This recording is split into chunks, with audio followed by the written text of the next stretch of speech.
I represent one of the highest proportion of veterans in active duty military in the country, and I find it deeply offensive that my colleagues would not support a simple amendment that would protect our veterans.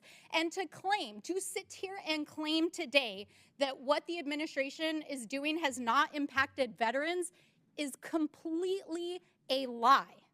Because I can tell you that 3 weeks ago, veterans who work for the VA showed up on Monday after Elon Musk, not even the VA, issued a mass firing of probationary staff on a Friday afternoon, and people showed up to their jobs at veterans, hospitals, and administration offices across the country and couldn't even get into their emails because they were locked out. But inside of those emails were actual statements saying that they had underperformed and they were being fired basically without cause. Now, already the federal court system has found that those firings were illegal.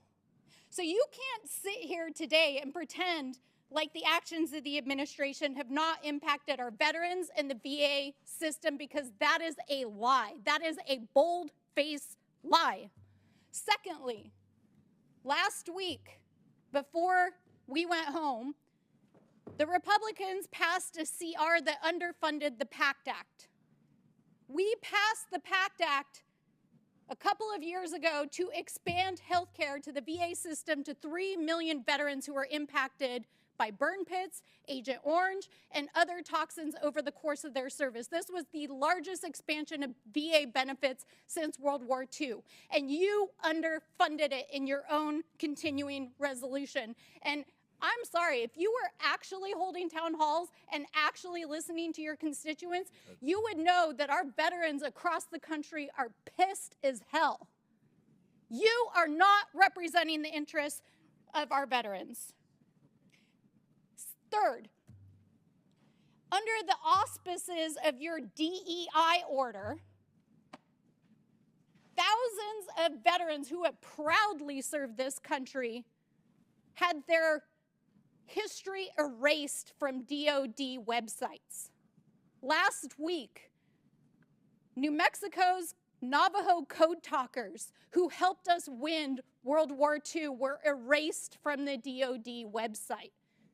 Tuskegee Airmen, thousands of instances of people of color, women, LGBT service members who proudly gave their lives and served this country were erased from the DoD website. And finally, you want to talk about impacts to veterans? You know what we should be actually doing oversight over today? How about the fact that the DoD secretary leaked a Yemeni war plan yesterday to a non-classified journalist on an unsecured text chain? Let's do real oversight here. You want to talk about risks to our veterans?